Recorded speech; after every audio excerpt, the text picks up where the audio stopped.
got away, she got away, she got away, she got away, oh, she got away, oh, she got away. Hi friends, welcome to She Got Away. I'm your host, Kibby Linga.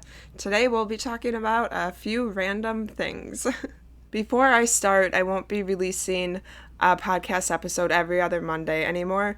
The commitment is too much for me, so they'll come out randomly. So I encourage you, if you don't want to miss an episode, to click the bell and then all if you're on YouTube, or notify me, or just clicking the bell, whatever app you're on, for those of you who don't want to miss an episode.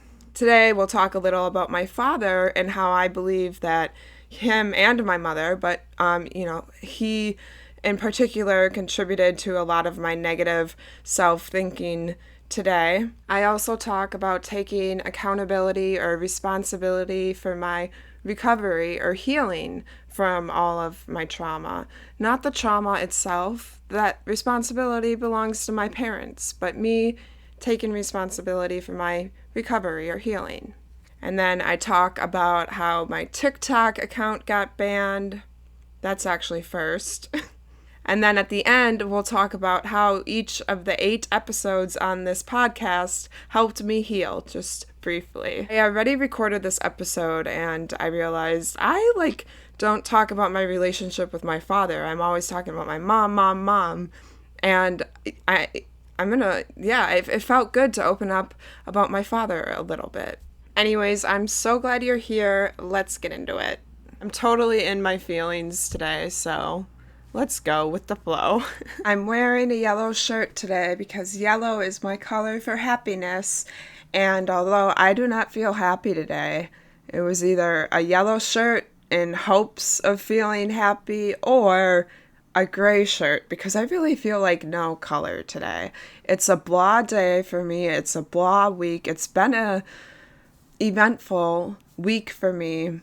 And then even more so yesterday, my TikTok account got banned, which I'll get into in a little bit. But this past week or two has been a lot for me. I've also decided that releasing a podcast episode every 2 weeks on that schedule is too much for me. So I think I'll change it to monthly, and then maybe there'll be more or less. I don't know, guys. Who knows what will come? This is a new chapter in my journey, in my recovery. Things are changing for me right now. One thing I really like about this podcast versus social media or expressing my story anywhere else right now, I think there's other ways to express my story where I can be this detailed or intimate, but there's certain things I talk about on this podcast that I don't talk about on social media or much in interviews, mostly because I don't have the time to, and also because it's intimate stuff. For example, the chewing and the spitting out food, I don't feel comfortable making an Instagram post about that and sharing that there. So I do really value and am grateful and appreciative for this platform of the podcast where I can feel safer to share these intimate details about my life and how the trauma and the satanic ritual abuse affected me. One example being the chewing and spitting behavior that I had for almost 20 years that I felt so shameful about. So I'll do this podcast without a strict schedule in honor of my life changing right now, the seasons in my life changing right now. We're going to season 2. Which, on a positive note, is awesome. Let me tell you about TikTok. So, my account got banned yesterday, and I'm still processing my feelings. Long story short, I got violations, I think 3 for misinformation.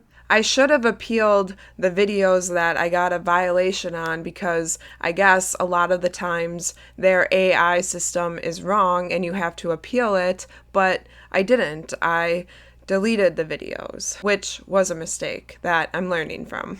And as a result, I got an account warning, which was supposed to last for 90 days, according to the guidelines. And at day 70, or yesterday, or 70-ish, I started getting like antsy, like frustrated, like, I don't know. So I was like, I'll just post videos. Like, I highly doubt these are going to be marked as a violation. And so I posted a video about my Jesus trigger, and sure enough, there was a violation. And my account was banned. It's like, your account's banned. And I also know I'm not alone. This is a very common issue on TikTok. I think it's unfortunate, and then when people do reach out, you just get like robotic answers, whatever. I'm still processing all this. This just happened yesterday. I feel really raw about the topic. I know I'm not alone. So many people are reaching out to me saying their accounts got banned, and here's the thing though. Here's where my heart crushes.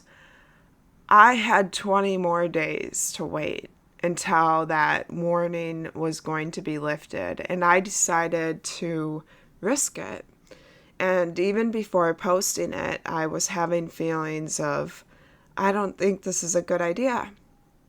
And I ignored those feelings. So with that being said, I feel bad. I feel bad that I didn't listen to my heart when it was telling me, or like, I felt like, whoa, Kibby, maybe I should slow down and not post this. And this brings up more feelings for me. First is, I am very critical of myself. I am at a point in my recovery where I'm working on this. Like the negative thinking in my head, the intrusive thoughts, the mean things I say about myself. Maybe I'll talk more about that later. But this also triggered feelings of my father. And I haven't talked about my father much with you guys.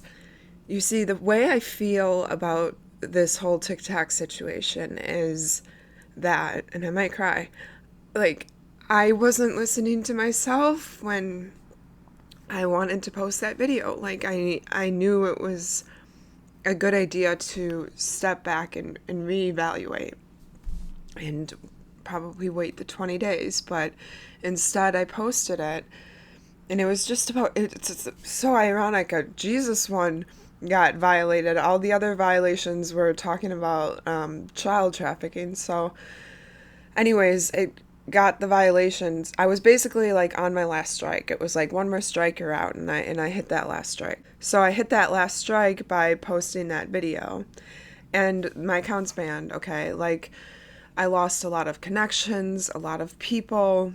I lost things that seem grievable and seem like those people that care to know me will find me. Like, there's hope I feel there, although I'm sad about it. I get to grieve it. But something I feel horrible about is that library of videos was, I'm proud of myself. I feel like it's a great resource for those who have never been introduced to satanic ritual abuse or ritual abuse that isn't too harsh or something. And I know a lot of people woke up to this type of abuse because they've told me from my content, and I'm sad that my library of videos spreading awareness using my own story, my own experience that I worked so hard on is gone. And I feel so bad for the kids. I feel so bad for the kids that because I wasn't thinking my best, I made a decision, and now that library that was standing up for the kids is gone on TikTok. My videos on TikTok have reached millions of people. Not saying all millions were like jumping on the content saying this is great, no. but people have woken up to the depths of satanic ritual abuse and ritual abuse from that library of videos on TikTok. And this is something I get to work through too, and I will. And that's something I love about recovery. You know, I'm here right now, like beating myself up, saying things like, I went against God's will, I'm a bad person, blah, blah, blah, blah, blah. But like, my higher power or God of my understanding, like, loves me no matter what. And even when I may do things without being super connected to him or make decisions without him, he still gives me an opportunity to learn from it, to grow from it, and reconnect with him so that I can be living in God's will again. I don't want to live Kibby's will. I want to live God's will. And I think my best rebound from this is to have my feelings, to express what I want to, because expressing it helps me too, and to move forward and learn from it so that I can become a better person and strengthen my relationship with God. But I'm getting back to what I wanted to say about my father. So I'm having these feelings, right, of remorse about posting that video, guilt. I feel like a bad person because I lost that whole library of awareness videos for these kids. I feel so bad. I'm even having images in my head of like all the kids that I know are in trouble today, and I'm just so sad about it. It's bringing up grief about the kids. It's bringing up remorse about my behaviors. I'm beating myself up, like saying I'm a bad person. The critical voices are running my head right now, guys. The critical voices are very loud in my head right now, and the remorse and the guilt. And you know who else acted like this? And I know this is not comparable, right? My father would act like this around rituals, and I'm acting about this around losing a TikTok account that was sharing my story and advocating for these kids. So I know that, in that sense, it's not comparable, and I'm proud of myself because I'm having remorse about such a more positive topic. But this brings up feelings about my father because in between the rituals, he would show me love. He would say, I will promise to get you out of this family. I promise to get us out of this family. He said he would tell me things like he knew that what my mother was doing was wrong and that he would never do it again, and he would promise and promise, and he would hug me when I would cry, and he would just promise, and he would show so much remorse and guilt, and he felt bad. I could tell he felt bad, but the thing is, he would do it again and again. And he would go out and get another kid again and again. And then it was a vicious cycle. The amount of remorse that he would show me in between rituals and how much he would show me that he cared about these kids made me believe that he would never do it again. And my mother, I don't know if I've ever seen her with remorse. If so, probably just a little bit for a few seconds or something. But I do remember my mom appearing to be shameful. Maybe, I don't know. Well, more on that later. But that came from my dad. The remorse, the critical thinking, the beating himself up. My mom too. So my critical thoughts come from my mom too, because she would, abuse me. She would call me, imply that I'm overweight or ugly, or just she would dumb or whatever. So yes, I have critical thoughts in my head that came from my mom too, but I have this pattern of getting in extreme remorse when I feel like I did something wrong. And I correlate that to my father because when I was younger, in between these rituals, I would see him experience extreme remorse. And, Yeah, I do it too today. Like, I put myself in more remorse than I need to. And I think the an antidote for that, and I don't know, this is somewhere I'm working in my recovery right now. I'm just speaking thoughts as I'm working through a recovery, but perhaps an antidote to feeling so remorseful when I don't need to feel remorseful like that. Like, there's no reason. I say this because I often feel guilty or remorseful when there's nothing I did wrong, when there's nothing to feel guilty or remorseful about. Sometimes, yeah, and then I change my behavior, but I consider that like healthy guilt. I go to like spirals of feeling guilty or remorseful when there's no need for me to. Like, I didn't do anything wrong to do that. I believe this remorse comes from my father, and the guilt and remorse belong to my father and mother too, not me. I say remorseful, but I mean both remorseful and guilty. I struggle with both. They're similar words, but they have a little bit different of meanings. I want to let go of this thinking, feeling guilty or remorseful when I don't deserve to, when I didn't do anything wrong. Guilt and remorse belong to my parents, not me. I wonder if I'm the only one who struggles with this. No, I'm just kidding. I know I'm never alone. But I am ready to let this unnecessary remorse or guilt go. An antidote could be to treat myself with grace, treat myself in a loving way. I know that I don't deserve to feel remorseful about the TikTok situation.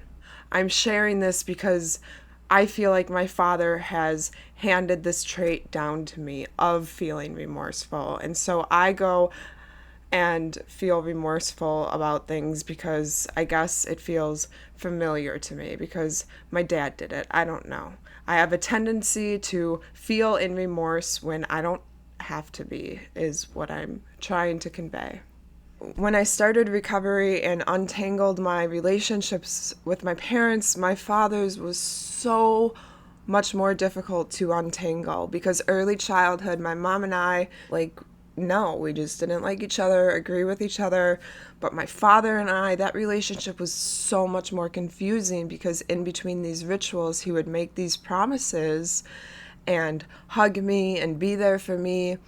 And he would show remorse, which showed me that he cared. And then he would do it again.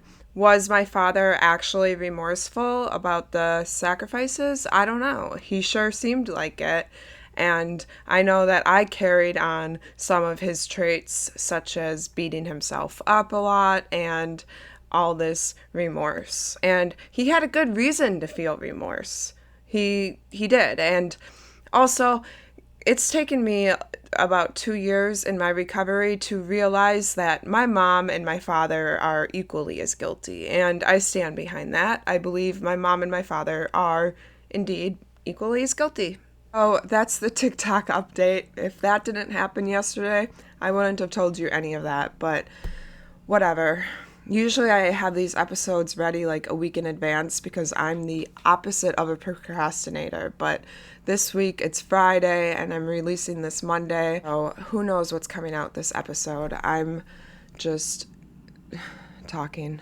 So one reason I don't want to do this podcast on a strict schedule anymore is because it's helped me heal so much already, and I feel like my inner child's dream, or when I was a child, like I dreamt of sharing my story, but it wasn't in this way, and I want to do it, or at least try it, my inner child's way. I want to have more time to work on that. And since I've healed so much already from social media and this podcast, I mean, that was great, right? When I was a child, I didn't know there was going to be social media when I was an adult. So now as an adult, sharing my story, like, all I really had to do was hop on social media. I didn't have to go through like a long process. I've gotten so much out that I can go on to a new project. So that's one reason for not wanting to commit to a bi-weekly schedule, because I want more time for some other things to try and explore.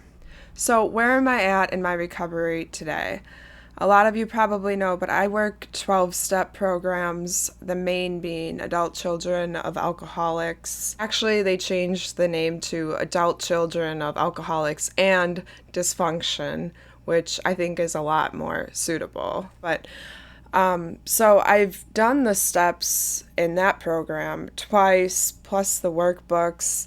Love all of that stuff, and in other programs too, I've done the steps probably like a total of 4 or 5 times in my life, and I'm working them again right now, and I love that I get to keep doing them. I'm doing it with someone I trust, and it's been a great experience so far. And the way we've been like looking at it kind of is that I'm doing my 4th step publicly. Like, that's what I'm doing. I'm going to read you the 4th step. Made a searching and fearless moral inventory of ourselves.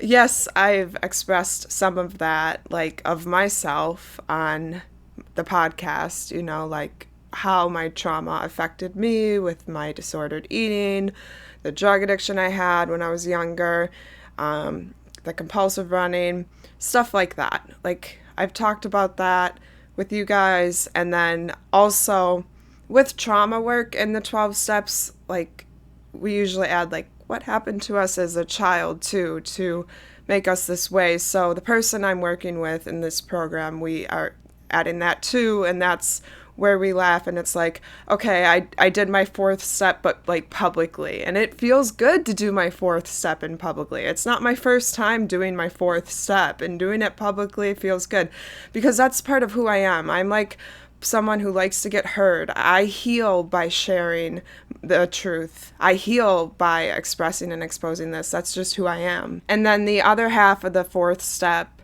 making a searching and fearless moral inventory of ourselves. Like I was saying, I've done some of that here. And I'm also working with my sponsor, the person who I'm working on the steps with about that. And we're specifically focusing on my thoughts, like the critical thinking, or like we like to say it, the enemy in my head.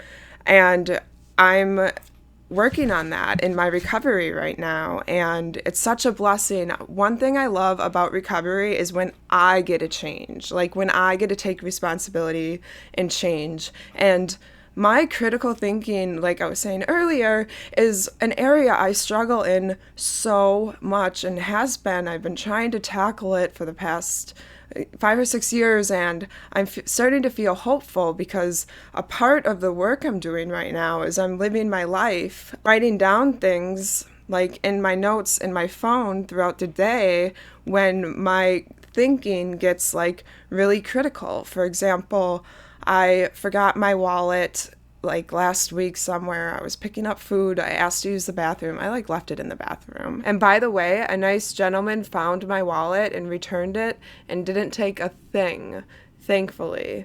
But I still was mean to myself and critical. And I was afterwards had so much like remorse, guilt, shame, and I was like calling myself dumb in my head.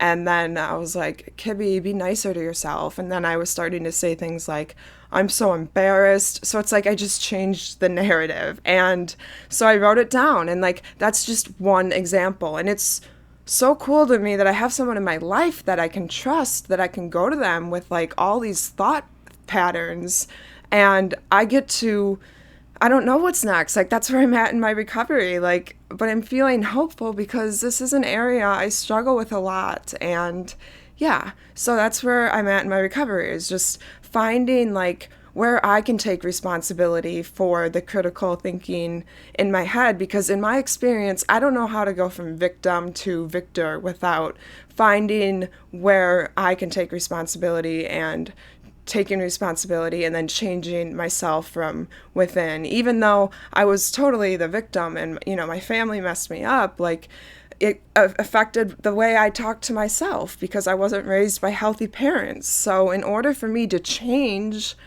I do recognize that for me, I need to take responsibility that this is the way I'm thinking today, because when I accept things, then change can happen. Just to clarify, I'm not talking about taking responsibility for the trauma or all that was done to me by my parents. No, that responsibility belongs to my parents. I'm talking about taking responsibility for my healing, my recovery from all of it, doing the inner work to help my shortcomings and change from within. My critical thinking or critical thoughts were caused by my trauma, my parents. If I had two really healthy parents, I don't think I'd be so critical about myself in my head. But I can change. I don't have to live this way forever. And sometimes things are harder than others. And for me, the critical thinking is a more difficult area. I'm so much nicer to others than I am to myself. And I'm feeling super hopeful that God and my recovery can help me change that so I can be nicer to me.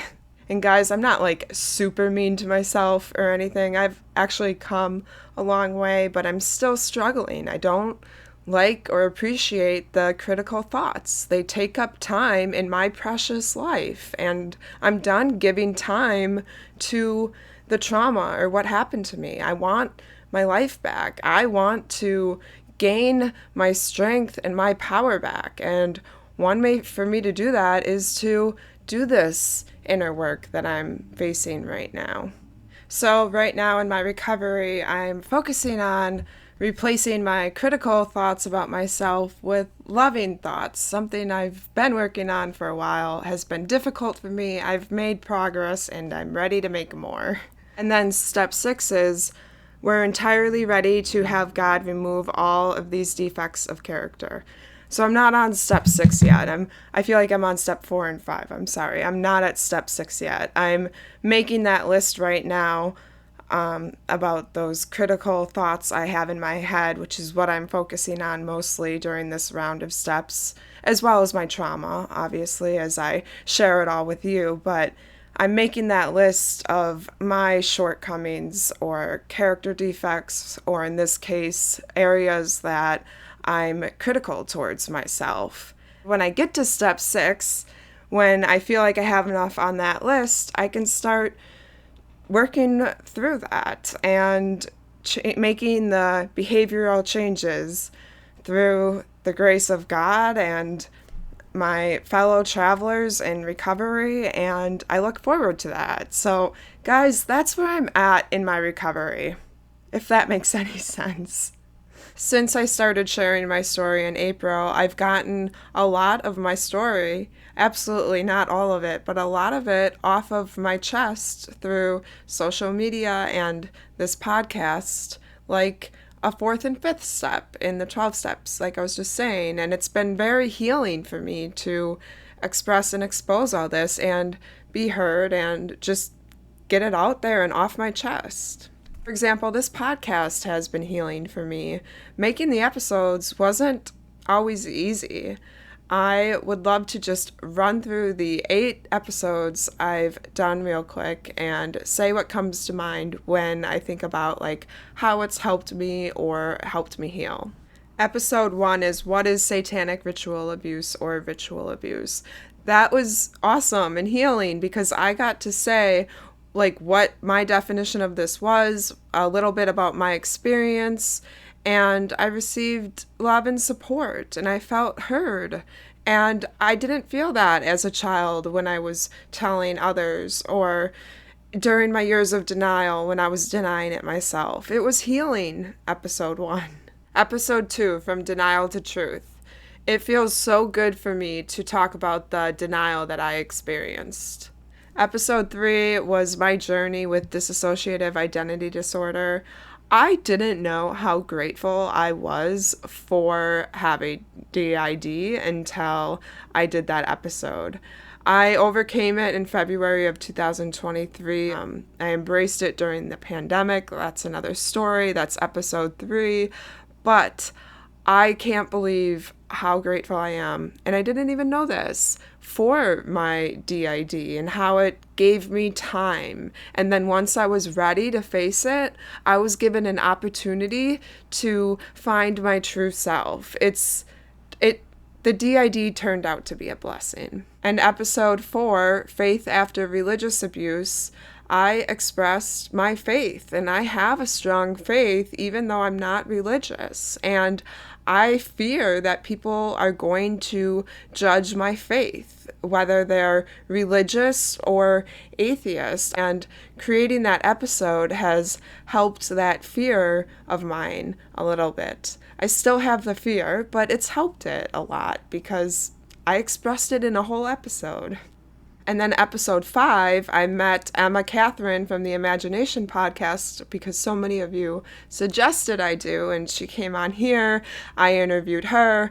I learned so much from Emma, and I was introduced to the community that she built around this type of abuse, and that community and Emma herself and her advocacy and her podcast, the Imagination podcast, they are now like healing tools in my recovery, and I'm grateful. Like, look at that. I meet people on this online presence that are becoming part of my healing journey. I love it. And I love all you other survivors that I'm meeting. I dreamt of having friends when I got older that could relate. I didn't know there would be so many. It's unfortunate, but I love you all. And then episode 6, my journey with denial. Okay, that episode helped me heal so much because I talked about my chewing and spitting, like the number one thing I basically felt shameful for. Actually, the number one thing was about chewing and spitting Sam, but I was doing the chewing and spitting behavior so that I could feel shameful about that and not Sam.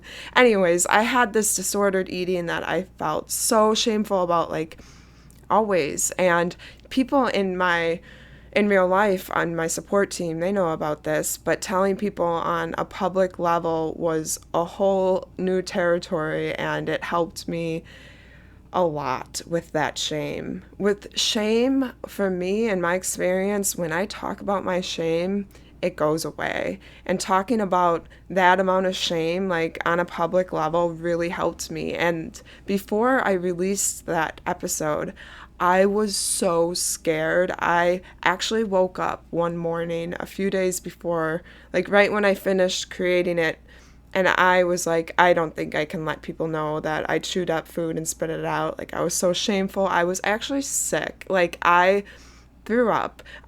Guys, I like reached out for support. I got support. Someone was like, maybe you're like emotionally purging before you expose this video or something. I don't know. Like, I just got really sick and like, oh my gosh, I can't do this. I can't share this video. Like, I can't let these people know this about me. I'm so embarrassed. La-di-da-di-da.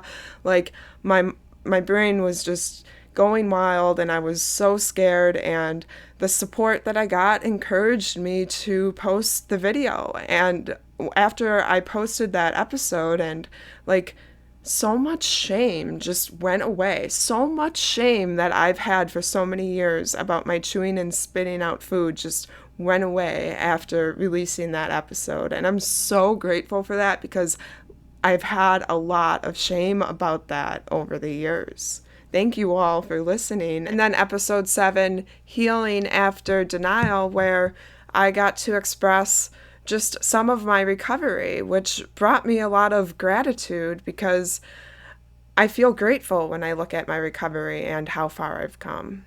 And then episode 8, I talked a little bit about Sam, who was a victim, and about the authorities. And that was healing too. I really want to talk about Sam in detail. I have fears around it, and talking about it on episode 8 in a general way helped get rid of some of those fears. Well, all in all, this podcast so far has helped me heal a lot, and I really appreciate you guys being here. I'm excited for where my journey brings me, and I hope you guys come with.